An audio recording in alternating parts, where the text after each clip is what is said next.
Yeah, good afternoon, everyone. I'm Kopano Maku, Portfolio Manager at Mazi Asset Management. Thank you for joining us in the series of fixed income insight webinars presented to you by Mazi Asset Management. We know your schedules are packed, so we're going to get straight to the point today. We're diving into the decision of the Monetary Policy Committee, which happened just under an hour ago, and specifically how it's going to impact capital markets and the interest rate trajectory over the next few months. So joining me today are my colleagues, Professor Eben Maria and Kanyisa Ntontela, portfolio managers in our fixed income solutions. So this is for you as our clients. Please drop your questions into the chat as we go along, and I'll be weaving them into our conversation. So yeah, without wasting too much time, if I can ask my colleagues there, what is your view on what is the decision first and foremost, and perhaps if you can provide a brief description of the MPC outcome itself. Thanks, Kopano, for that question. So we'll start it off with just telling you guys what the result was. And we've seen now repo was actually maintained at 6.75. They did cite some reasoning as to why they're actually keeping it the same. A lot of it has to do with their view on inflation. A lot of it has to do with what is going to drive inflation higher or lower. We are going to take you guys through that and actually show you what they were looking at based on 2025 numbers. And we'll start it off with just showing you a slide pack. Let's just put it up there for you guys to actually see what we are looking at as well. So this is the main reason why actually that they didn't cut. You can see here, this is core inflation, and we're looking at it month on month. We're looking at it on year. Let's just look at that maroon line where you are actually seeing core inflation continue to actually decline and stay at those levels closer to the 3% line. And for 2025, they did have core inflation and inflation itself sitting around 3.2, which is not very far away from the 3% target that they actually have.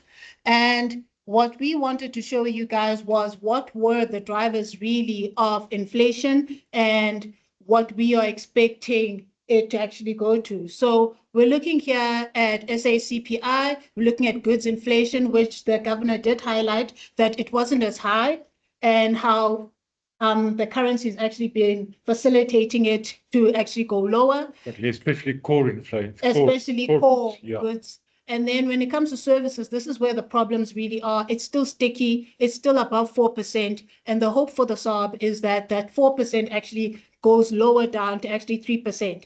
And I think that's how they're actually going to get to their target of 3% when services also come to the party, because the goods part of it has actually come. We've got currency lower. We've got anything really that's gone into manufacturing coming lower, but the issue is still what is services doing? Will it remain at the 4%? What needs to be done for it to actually get to 3%?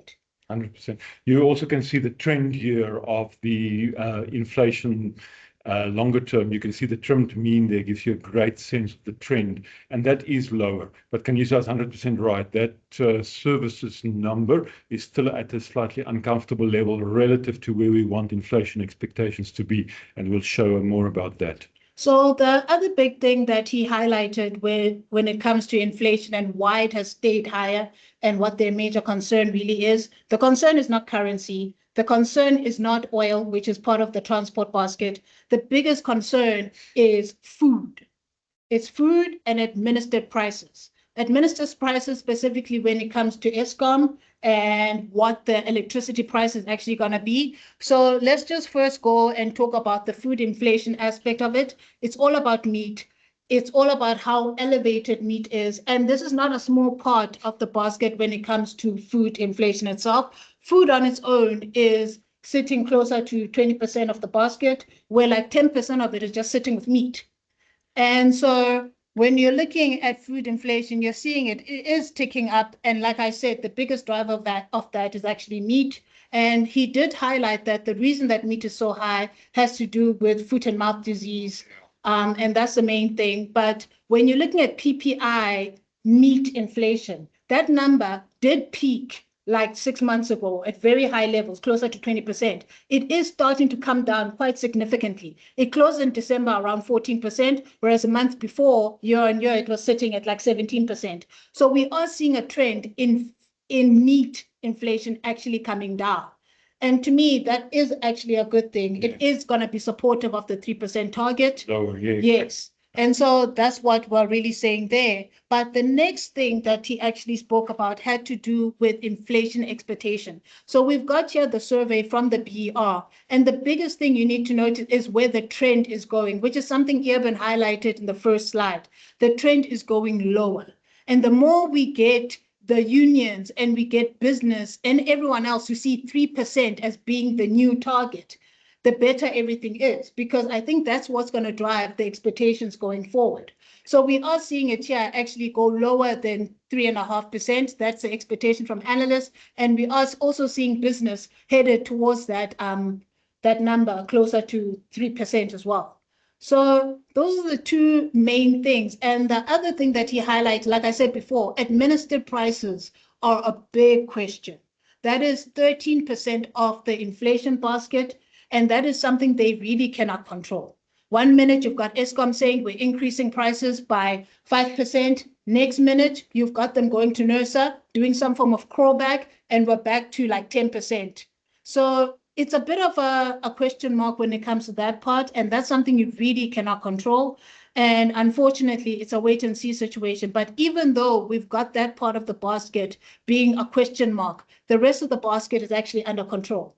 And the more it stays under control and the more that it's headed towards that 3%, the better it is for the SARB. 100%. Okay. But yeah. Yeah, perfect. Thanks, Khanyisa. And just in terms of the decision itself and the split between the voting members, I mean, were there any surprises with regard to the decision itself? What was the market expecting for a decision at this meeting? And you know, for instance, what were the FRAs telling us in terms of, you know, the interest rate trajectory over the next 3 to say 6 months, including today's meeting? Thanks, Kopano, and thanks everyone for the opportunity. You're 100% right to ask that question. It was at the margin, though. Most analysts were either expecting a cut, and it's roughly 50-50 between a cut and keep it as it is. So I think it was a good decision. I think the reality is you cement the inflation expectations. We've had a massive tailwind in terms of strengthening of the rand, as well as where the oil prices is, fuel prices are. So I think that actually already gives us a boost. Now what you do is later in the year, if that slows a bit, you have the ability to cut rates.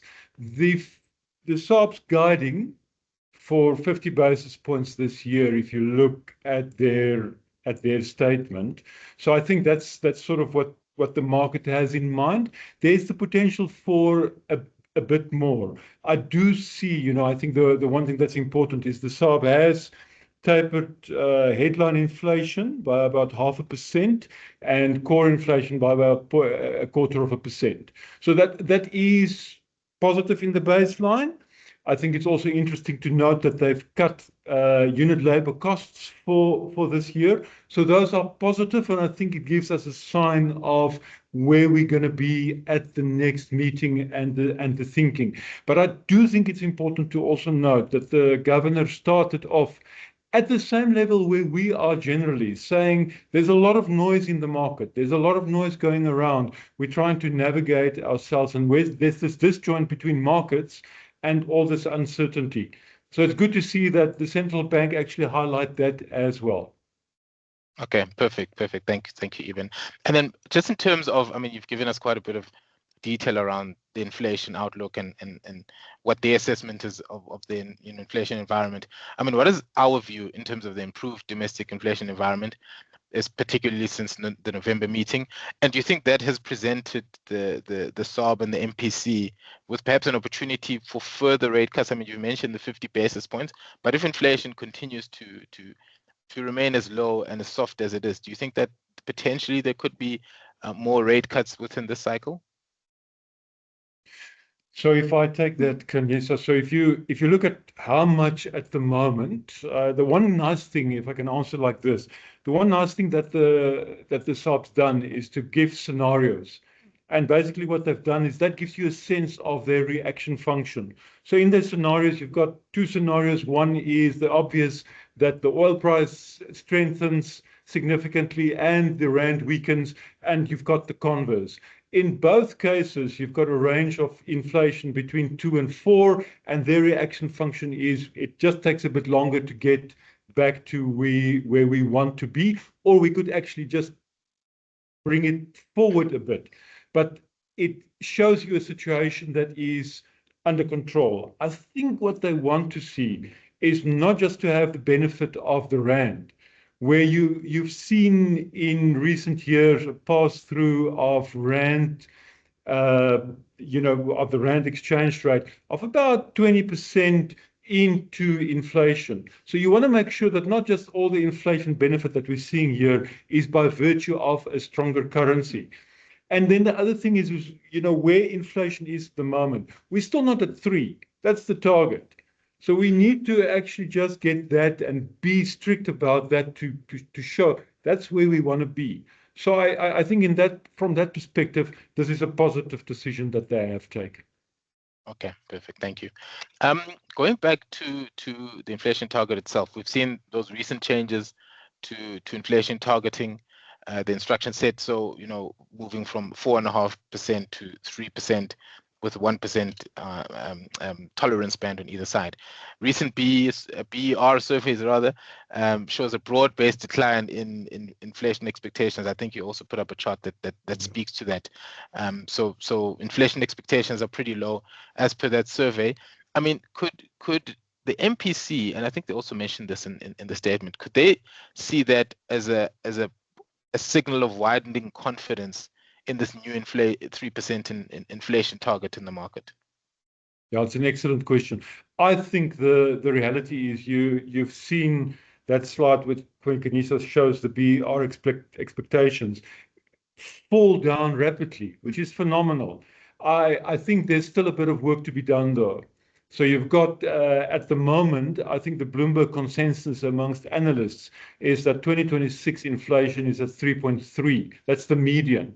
So that's still not 3, but that's not bad. But then if you look at the BER expectations, and we'll see the next one in March, they're still, for businesses, still holding at like in December, they were still at 4. So you would want to see some business inflation expectations coming lower to make sure everybody believes the story and it is generally believed to be lower.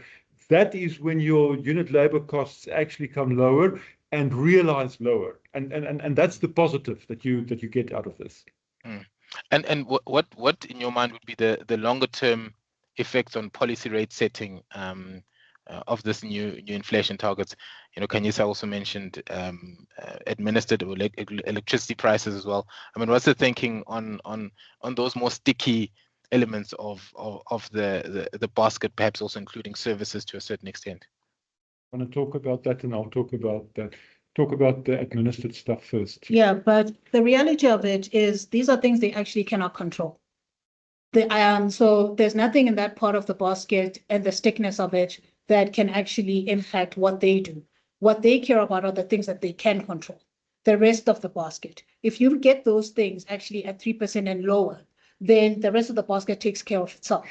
So you can have administered pricing sitting at 4%, but if the rest of the basket, which is what, 80%, 87% of it actually sits below 3%, then overall we've got them actually headed towards that 3% target that they want. They just need to anchor perceptions there. They need to make sure everyone is getting to that same 3% target.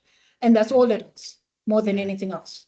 And honestly, you cannot control what happens with Eskom. You cannot control what happens even with the municipalities when it comes to water. The only thing you can do is just watch it. Okay, perfect. And even on the services side of things, I mean, you mentioned that services remains at 4%. So, whereas goods inflation seems to be well anchored. Yeah, so I think that pertains or relates to the question that you asked earlier as well with the currency. So you do see a lot of the currency effects come through on the goods side, as well as obviously tariffs. But that's the thing. But then the services, shows you, and I think that's, you know, the one thing that's important is that weight in South Africa is roughly 50-50. So you would want to say, listen, you know, goods are looking good, but there's a bit of the currency effect in that. But now we want the services number to actually come lower. And that talks to then saying that maybe we need to err on the side of conservatism here. And that's where you pull down inflation expectations through your, you know, your wage negotiations, for example. Okay, perfect. And then the governor said that they see monetary policy as being moderately restrictive. I mean, in plain English, to me, that means that interest rates are still high relative to where they could be. Yeah. Is it possible, and you've got this pretty, you know, benign inflation outlook, things look, you know, pretty solid looking forward from a pricing perspective. Do you think that the SARB is effectively waiting to assess the effects of past easing while it monitors some of the risks within the current environment? They also mentioned geopolitical and trade risks as some concerns. Yeah, I think there's two ways to look at this. The one is we have had a regime change. You know, we've gone from 4.5 to 3. That's very positive.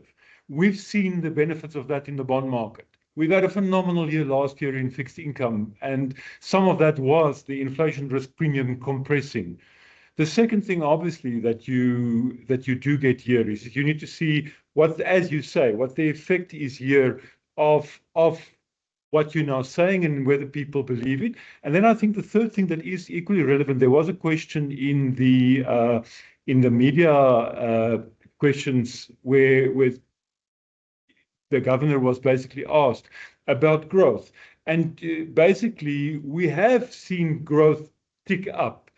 And actually, within our monetary policy horizon here, we actually see that that we go back to trend growth. So on that basis, then inflation or the policy rate is not that restrictive anymore. So I think that's very important to bear in mind and think about the growth. You know, we are ticking up, and that's extremely positive for all of us, and it talks to a benefit on the fixed income side in terms of our debt as well and the repayment thereof. And maybe a word on growth. I mean, during the press conference and the statement, you didn't touch too much on growth and the impact on growth. I'm not sure what the revisions to growth was. What's your view just in terms of the current growth outlook and how monetary policy could potentially, you know, aid in improving that growth outlook? Yeah. You wanna? No, you can answer it. So I think the governor has rightly so in the past held the view that we need to control inflation. Our job is not to you know, to grow, to spur growth here, and to rightly say that we're waiting for a lot of the reforms and structures to take place, and that's what we're seeing at the moment. So I think that's consistent. And that's the right way to do it. And we are seeing growth ticking up structurally. I think also we do have a bit of a benefit here in terms of our very positive terms of trade and some tailwinds that are benefiting us at the moment. So you don't want to actually create some inflationary outcomes out of that. And that's why I think it's good to err on the side of conservatism. Okay, thanks. I mean, and in terms of you know, specific data points, you know, we've mentioned already in this call, we've mentioned things like the meat prices, we mentioned administered prices, there's the effect of oil prices, the currency. I mean, what specific data points is the SARB, do you think they're watching that would trigger a pivot? That would say, okay, fine. I mean, you've given us the scenarios, but what specific data points would trigger a pivot, and how should our clients also be monitoring those same metrics? Yeah, you wanna? That's a good question. So the two obvious ones here is the rand and the oil price. I mean, those are the immediate ones. So and that's also what they highlight in their scenarios.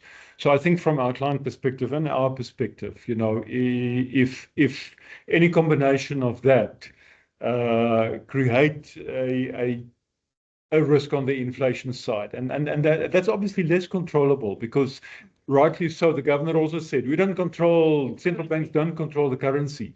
We all watch that. So we're a beneficiary of that at the moment, which talks to your previous question also, Kupano, is in terms of, what this has been a tailwind that we've had. But, we want to see reinforcement of people believing that inflation has turned lower, and not just because the fuel price is lower. So I think that's a key important thing here. Okay, all right, thanks. And then maybe just some general points around, the general consumer. What impact do you think this will have, if anything, particularly the outlook on inflation, on interest rates, and general demand, perhaps also on credit over the quarter? Sure. So general demand wise, we did see even the reason that GDP is actually picking up is because of household consumption. And that's the main thing, really. That's what's going to be driving everything else. So the lower the interest rates, the better it is for everyone to actually consume. And what we also need to highlight is the fact that it's all about the neutral rate, hey? Where we're going, whether they're going to be cutting or increasing, it's all about that neutral rate. And if we're keeping the inflation rate where it is right now, the neutral rate is only saying we can only cut 50 bips. So I think even the market needs to be accepting that the most that's going to happen is 50 bips. It might not be happening in this meeting, but the more they see how things are going, the more it will determine whether it's happening in March, whether it's happening in June, whether it's happening in September. But the point of the matter is it's going to be spread out, and it will all depend on where we are inflation-wise. I tend to believe that will actually continue to be going lower, more to the 3%, or maintaining where we closed off 2025. And even from their forecast, they're also highlighting that, and that's based on their base rate or their base forecast that they have for their base assumptions. So honestly, I think the only driver here is consumers must expect only 50%, 50 bips to actually come through. That's the most thing that they can do. And with that 50 bips, it's a question of how will they continue to drive consumption so that we actually continue to have a growth in GDP, because it's not about investments. Just also to add to that, I mean, obviously, this is also positive for our investors because we are still beneficiaries of a nice positive real rate, even at low risk, like a money market, sitting at an interesting 3 real at very low type risk. That's obviously not longer term sustainable, but in the short term, we're still maintaining that, and it's still making these assets attractive in the short term. Okay, those are some great points. Thanks. Thank you, colleagues. Okay, there's some questions coming through on the chat. So if I could just pose this one from Mfundo Nwe. Do you guys think a cut would be possible when we are still not at 3%? It can still happen. Yeah. And as we stated before, it is about the neutral rate. And if we're still seeing that the difference is still saying that we need to cut by 25 bips or cut by 50 bips, that's what it is. But at the same time, we need to be cautious of what the SARB has actually said, the worst case scenario. In the worst case scenario, it just says we don't do anything because inflation is sitting at 4%. But if it's sitting at 3.5%, they can still cut. If it's sitting at 3%, they can still cut. So it's a question of what happens with the currency, what happens with the oil price, not more about what happens to administered prices. It's mainly what happens with just the currency and the oil price. So just to add to that, if everything stays constant roughly where it is, currency and oil, if we have a shock in terms of business inflation expectations, I think the SARB's going to have a hard time to justify cuts.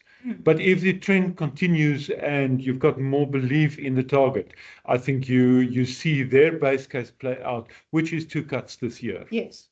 So I think that's the key thing here also for us to watch. Is just what is that belief in of business expectations? Because otherwise, the governor sits there and is like, well, people don't believe this.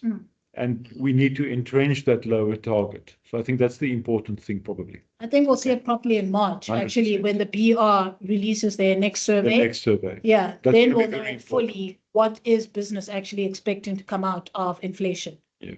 Okay, thanks. Very But another question on the chat: to what extent would you say the SARB is worried about geopolitics? Yeah, I think that's the one thing that none of us have a good opportunity to forecast. None of us are actually good in that, and that sort of comes from you from all sides. I think they are worried about that, and I think that's the one thing that I appreciate of them talking about scenarios where the rand weakens as well as the oil price strengthen, to sort of say what happens in that situation and are we still in control? Because that's clearly the risk situation here. We all wake up and there's been an oil shock because of geopolitics, and, people scramble back to the dollar, for example, and that's the classical type shock that we've got no control over. And in that situation, they also say, well, it's under control. We just have to wait for a slightly longer period, which is in the guidance of the new policy framework. Yes. Okay. So it Perhaps, just yeah, takes maybe you to the target closer to 2027 more than anything 100%. else. Yeah. Okay. Yeah, perhaps if I can just add to that, in terms of external influences. I mean, we had the Fed come up with the FOMC this week. I mean, the question I want to pose to you is the SARB influenced by the Fed's decision in terms of what the Fed does and what the SARB does? I think it's a great question. So I think, the governor has been at pains before to say we obviously watch the Fed, but we're not influenced by them. I think if the Fed had cut last night, it would have been interesting, because then we might have felt a bit more comfortable to cut, but I think that is debatable. So, but I do think what is important is, from everybody's perspective, and the governor also highlighted that today, that you've seen attacks on central bank independence. We have certainly had our fair share of that in previous years. So the Fed has had a lot of that in recent times. And that is something that we all, like the geopolitical situation, sit and watch, and we are, we're price takers there. And it is important for all of us that gets maintained, because that actually anchors the whole inflation debate. So I think that's the important part, Kupana. It's a good question. But also macro-wise, it would have never made sense for them to actually cut. Yes. If we think about it, because growth is there, labor is not as bad as they think it is. Unemployment in the US is not as high as people are actually expecting it to be. So overall, the economy itself is still functioning quite well. So for them to actually cut would have never made sense. It would just have shown that they've accepted the politics of things and actually didn't maintain their independence of everything.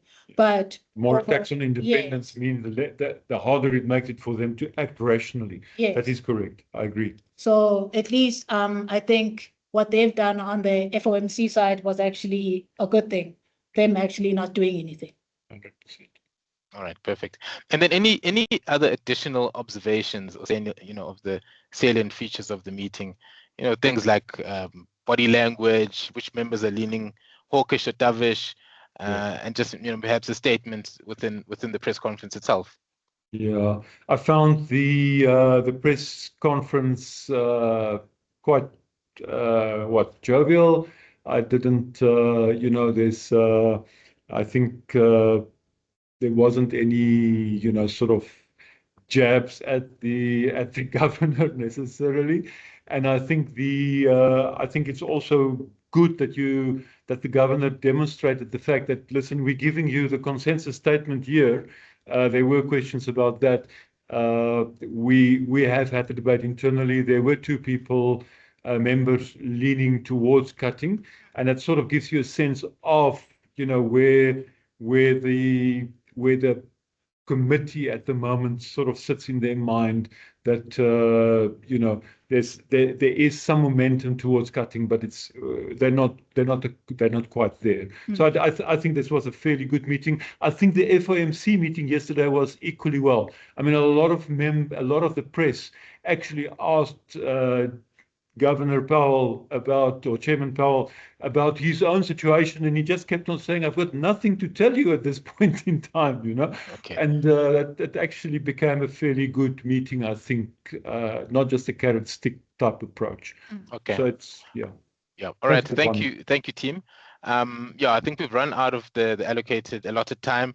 I want to thank you, Eben and Kanyisa, for your valuable insights, and most importantly, to thank all our clients for joining us.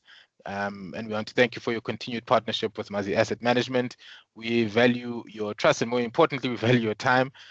So yeah, this brings us to the end of our scheduled time. Thank you for joining us in this series of fixed income webinars, and hopefully we'll see you at the next one. Thank you, and have a good evening. everyone. Thank you. Thank you.